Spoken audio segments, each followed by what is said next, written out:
Rehearsal में ईशानी घायल, अब अनुपमा के साथ स्टेज पर आग लगाएगी राही। नमस्ते दोस्तों, स्वागत है आपके अपनी चहीते चैनल ड्रामा क्वीन पूजा पर। मैं हूं आपकी अपनी पूजा और आज मैं फिल्म सिटी के उस हिस्से से आपके लिए खबर लाई हूं जहां आम लोगों का जाना मना है। लेकिन चूंकि मैं यहीं काम करती हूं तो सेट पर होने वाली हर एक फुसफुसाहट और हर एक साजिश की खबर सबसे पहले मेरे पास ही आती है। आज का वीडियो कोई साधारण अपडेट नहीं है, बल्कि अनुपमा के आने वाले महा एपिसोड की वो पूरी कहानी है जो अभी एडिटिंग टेबल पर भी नहीं पहुंची है। मेरे पास जो जानकारी है वो इतनी धमाकेदार है कि इसे सुनकर आपके रोंगटे खड़े हो जाएंगे, क्योंकि शो में अब वो होने वाला है जिसका इंतजार हम सब महीनों से कर रहे थे, माँ और बेटी का मिलन, लेकिन एक बहुत ही खतरनाक और दर्दनाक मोड़ के साथ। कहानी की शुरुआत होती है उस ग्रैंड डांस कंपटीशन के दिन से जिसके लिए अन्नू की रसोई और पूरा द्वारका सजा हुआ है। जैसा कि आप जानते हैं, अनुपमा और उसकी नातिन ईशानी को लीड रोल मिले थे। सेट पर माहौल एकदम तनावपूर्ण था। मेरे सूत्रों ने बताया कि मेकअप रूम में पाखी का व्यवहार देखने लायक था। पाखी, जो अपनी बेटी ईशानी को लेकर हद से ज्यादा ओवर कॉन्फिडेंट है, वो ईशानी को डांस के स्टेप्स याद दिलाने के बजाय उसके मेकअप और कपड़ों पर ज्यादा ध्यान दे रही थी। पाखी का पूरा फोकस इस बात पर था कि ईशानी सबसे सुंदर दिखे, चाहे वो उसका डांस कैसा भी हो। अनुपमा ने, जो बगल वाले आईने के सामने तैयार हो रही थी, पाखी को समझाने की कोशिश की कि पाखी बेटा, ये क्लासिकल डांस है, इसमें भारी गहने और फैंसी हील्स संतुलन बिगाड़ सकते हैं। ईशानी को आरामदायक घुंघरू पहनने दो। लेकिन आपको तो पता है पाखी का स्वभाव। उसने तपाक से अनुपमा को चुप करा दिया और कहा, मम्मी आप अपनी पुरानी सोच अपने पास रखिए। मेरी बेटी स्टार है और वो स्टार की तरह ही दिखेगी। आप बस अपने परफॉर्मेंस की चिंता कीजिए। पाखी की यही जिद और अहंकार आज शाह परिवार पर भारी पड़ने वाला था। रिहर्सल का फाइनल राउंड शुरू हुआ। स्टेज पर तेज लाइट्स थीं और जजेस की कुर्सी पर इवेंट के स्पॉन्सर्स बैठे थे। ईशानी स्टेज पर आई। वो वाकई बहुत खूबसूरत लग रही थी, लेकिन उसके चेहरे पर घबराहट साफ दिख रही थी। उसने पाखी के कहने पर वो डिजाइनर सैंडल पहन रखे थे जो डांस के लिए बिल्कुल भी उपयुक्त नहीं थे। म्यूजिक शुरू हुआ, एक तेज गति वाला लोकगीत। शुरू में ईशानी ने संभालने की कोशिश की, लेकिन जैसे ही गाने का टेम्पो बढ़ा और उसे एक पैर पर घूमना था, तभी वो अनहोनी हो गई। एक जोर की आवाज आई, जैसे सूखी लकड़ी टूटी हो, और ईशानी की एक दर्दनाक चीख पूरे हॉल में गूंज गई। वो स्टेज पर मुंह के बल गिरी। म्यूजिक तुरंत बंद कर दिया गया। पाखी पागलों की तरह दौड़कर स्टेज पर गई। ईशानी अपने पैर पकड़कर रो रही थी। सेट पर मौजूद डॉक्टर को तुरंत बुलाया गया। जांच के बाद डॉक्टर ने जो कहा, उसने पाखी के पैरों तले जमीन खिसका दी। डॉक्टर ने कहा कि इसका लिगामेंट फट गया है, इसे अभी इसी वक्त हॉस्पिटल ले जाना होगा। डांस करना तो दूर, ही अगले 1 महीने तक चल भी नहीं पाएगी। ये खबर अन्नू की रसोई और अनुपमा के लिए किसी वज्रपात से कम नहीं थी। इवेंट के हेड मिस्टर मेहता गुस्से से लाल हो गए। उन्होंने चिल्लाते हुए कहा, अनुपमा जी, हमने ये इवेंट आपके और आपकी पोती की जुगलबंदी के नाम पर बैठा था। सारे टिकट्स बिक चुके हैं। अगर ईशानी परफॉर्म नहीं करेगी तो ये कॉन्ट्रैक्ट अभी कैंसिल समझा जाए। हमें हमारा पैसा वापस चाहिए और साथ में हर्जाना भी। तोशु, जो साइड में खड़ा होकर अपने मोबाइल पर कैलकुलेटर चला रहा था, ये सुनकर घबरा गया। वो पैसों के डूबने का डर सताने लगा। वो अपनी माँ के पास आकर बोला, मम्मी कुछ भी करो, लेकिन ये शो कैंसिल नहीं होना चाहिए, वरना हमारी नाक कट जाएगी और हम बर्बाद हो जाएंगे। पाखी अपनी गलती मानने के बजाय रोते हुए अनुपमा पर चिल्लाने लगी, ये सब आपकी वजह से हुआ है। आपने ही मेरी बेटी को नजर लगाई है। आप कभी नहीं चाहती थी कि ईशानी को लीड रोल मिले। अनुपमा बेबस होकर कान्हा जी की मूर्ति को देख रही थी। उसकी आंखों में आंसू थे, लेकिन वो कुछ नहीं कर पा रही थी। शो शुरू होने में बस 15 मिनट बचे थे। ऑर्गेनाइजर्स माइक लेकर अनाउंसमेंट करने जा रहे थे कि शो रद्द कर दिया गया है। उस वक्त वहां पर एक अजीब सा सन्नाटा था, जिसे सिर्फ ईशानी के रोने की आवाज तोड़ रही थी। अंधेरे में खड़ी राही ये सब देख रही थी। राही के चेहरे पर कोई भाव नहीं था, लेकिन उसकी मुट्ठियां कस रही थी। वो अनुपमा से नफरत करती है, ये सच है, लेकिन वो ये भी जानती है कि अनुपमा एक सच्ची कलाकार है। किसी कलाकार का अपमान, वो भी मंच पर, राही के उसूलों के खिलाफ था। राही ने गहरी सांस ली। अंदर ही अंदर उसने कुछ फैसला लिया था। वो तेज कदमों से स्टेज के करीब गई और उसने माइक पर अनाउंसमेंट करने वाले शख्स को रोका। तभी सीन में एंट्री होती है प्रेम की। प्रेम, जो अनुपमा को अपनी गुरु मानता है और राही से प्यार करने लगा है, वो जानता था कि यही वो मौका है जब वो इन दोनों को करीब ला सकता है। प्रेम राही के पास गया और उसने बहुत धीमी आवाज में, ताकि कोई और ना सुन सके, कहा, देख लिया राही, आज अनुपमा का अंत हो गया। जिस अनुपमा पर पूरी दुनिया को नाज था, आज वो अपनी ही बेटी पाखी की बेवकूफ़ी की वजह से हार जाएगी। लोग कहेंगे कि अनुपमा बूढ़ी हो गई है, उसका वक्त खत्म। काश काश कोई ऐसा होता जिसमें अनुपमा जैसा हुनर होता, जो उस डूबती हुई नैया को बचा लेता। लेकिन अफसोस, यहाँ तो सब स्वार्थी हैं। प्रेम के ये शब्द राही के दिल पर किसी तीर की तरह लगे।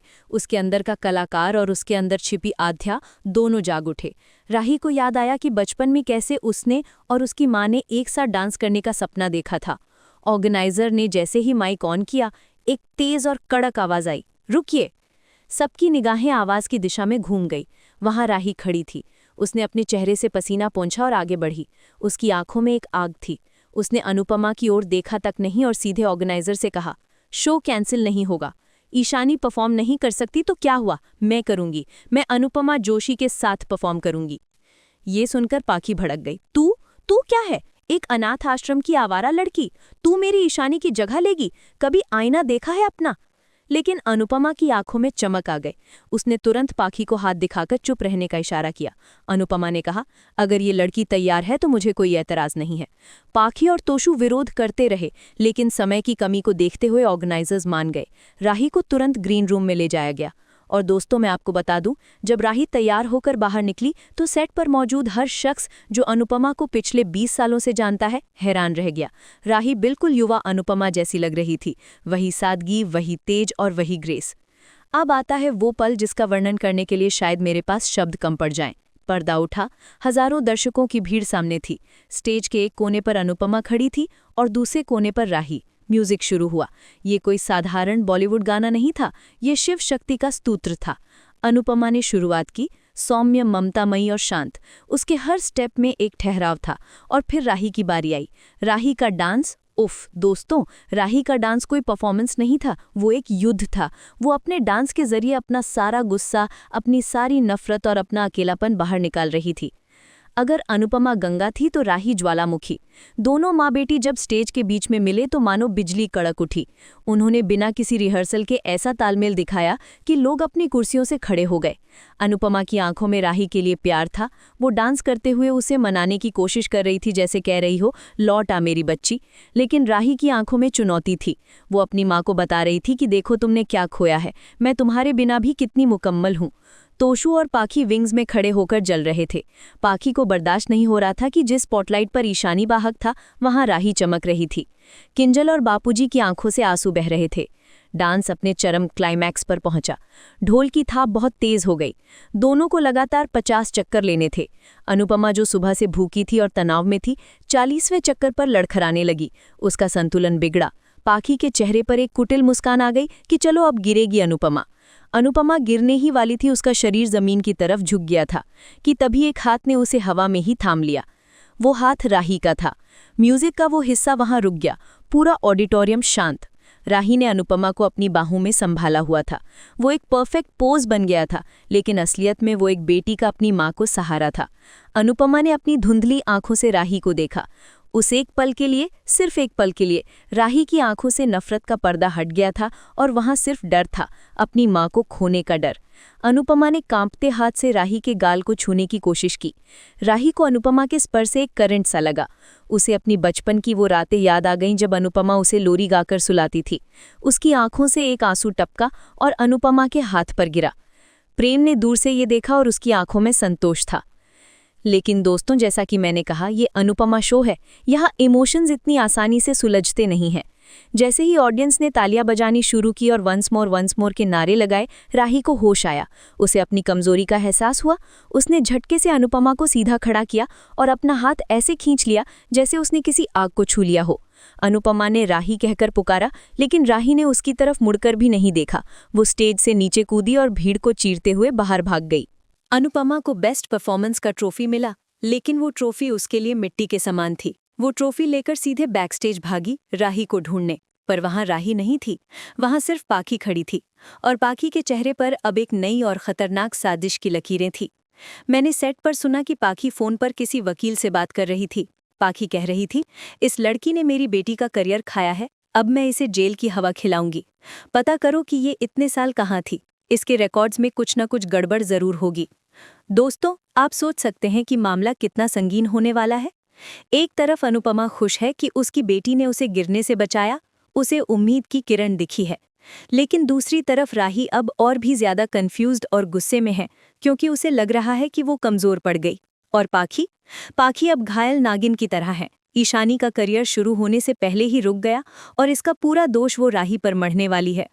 मुझे फिल्म सिटी के मेरे सूत्रों ने ये भी बताया है कि आने वाले एपिसोड्स में तोशु पाखी का साथ देगा और वे दोनों मिलकर राही पर चोरी का इल्जाम लगाने का प्लान बना रहे हैं, ताकि उसे अनु की रसोई और अनुपमा की जिंदगी से बाहर फेंका जा सके।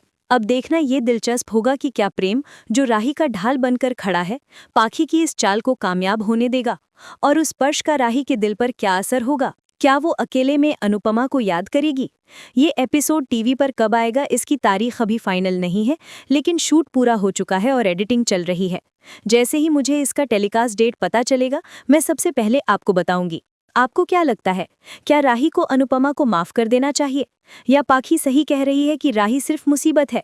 कमेंट्स में अपनी राय जरूर लिखें, और हाँ, पाखी के लिए 2 शब्द जरूर लिखें, क्योंकि उसका घमंड अब टूटना जरूरी है। अगर आपको फिल्म सिटी की ये एक्सक्लूसिव और मसालेदार खबरें पसंद आती हैं, तो अभी के अभी ड्रामा क्वीन पूजा को सब्सक्राइब करें और घंटी वाला बटन दबाएं, ताकि जब मैं अगला बड़ा खुलासा लेकर आऊं तो आप उसे मिस न करें। मैं हूं आपकी पूजा, मिलती हूं आपसे अगले वीडियो में। तब तक के लिए देखते रहिए और मजे लेते रहिए। धन्यवाद।